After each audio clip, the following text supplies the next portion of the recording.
Hi hello welcome to my YouTube channel.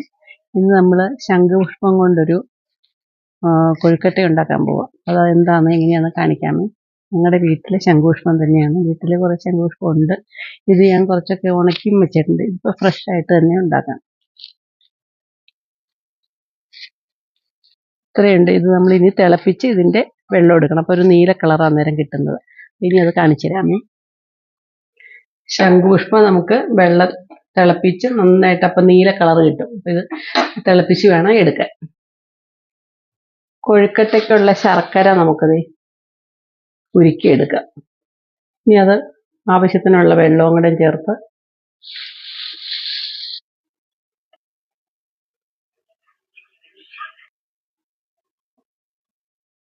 അരിക്കേണ്ട ആവശ്യമില്ല, നല്ല ശർക്കരയായിരുന്നു.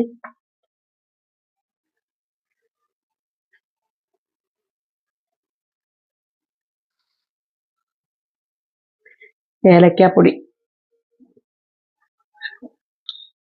കുറച്ച് കിസ്മിസും കൂടി ഇച്ചിരി ടേസ്റ്റ് വരാൻ വേണ്ടിയിട്ട്. ഇത് നമ്മുടെ ശംഖുപുഷ്പം തിളപ്പിച്ചെടുത്താണ്. തിളച്ച വെള്ളമാണ്. അരിപ്പൊടിയിലേക്ക് ഒഴിക്കണം.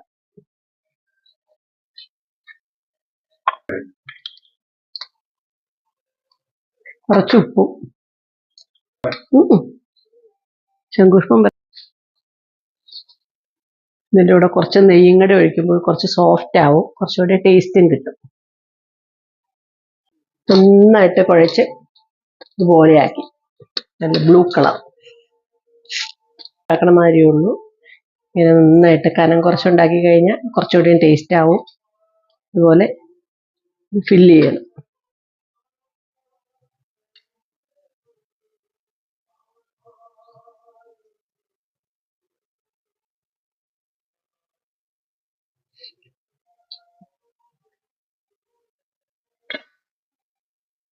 കൊഴുക്കട്ട നമ്മൾ എല്ലാം ഉരുട്ടി കഴിഞ്ഞു.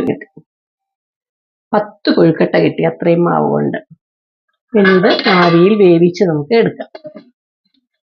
ഒന്ന് നോക്കാമേ. അടിപൊളി ബ്ലൂ കളർ കൊഴുക്കട്ട.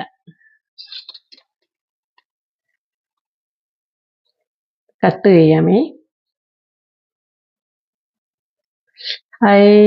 നല്ല ജ്യൂസി പോലെ.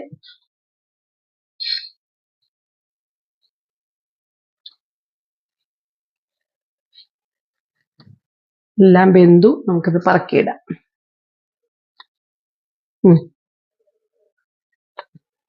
കൊഴുക്കട്ട എല്ലാം അടിപൊളിയായിട്ട് കിട്ടി. ഇനി നമുക്കിത് കഴിച്ചു നോക്കാം. നല്ല കൊഴുക്കട്ട, ബ്ലൂ കളർ കൊഴുക്കട്ട, വെറൈറ്റി കൊഴുക്കട്ട. എപ്പോഴും നമ്മൾ സാധാ കളറിലല്ലേ, ഇതൊരു വെറൈറ്റി ആയിട്ടിരിക്കട്ടെ. വെറൈറ്റി കൊഴുക്കട്ട എന്ന് പേര് തന്നെ. നല്ല ജ്യൂസി പോലെയായി, നമ്മൾ ശർക്കര വിളയിച്ച് അങ്ങനെയൊക്കെ ചെയ്തതുകൊണ്ട്.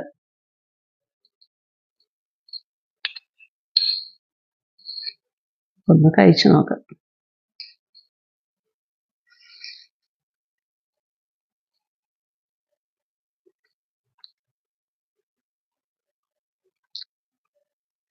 സൂപ്പർ കൊഴുക്കട്ടയാണ്. പക്ഷെ ചൂടായതുകൊണ്ട് എനിക്ക് ഇറക്കാൻ പറ്റുന്നില്ല. ചൂടൊക്കെ ആറിയിട്ട് ബാക്കി പതുക്കെ പതുക്കെ കഴിച്ചു നോക്കാം. അപ്പം ഇതുപോലെ ശംഖുപുഷ്പം ഉണ്ടെങ്കിൽ ഇതുപോലെ ഉണ്ടാക്കി നോക്കണേ എല്ലാവരും. നല്ല ടേസ്റ്റ് ഉണ്ട്, നല്ലൊരു വെറൈറ്റിയാണ്, എല്ലാം കൊണ്ടും നല്ലതാണ്. Okay, thank you.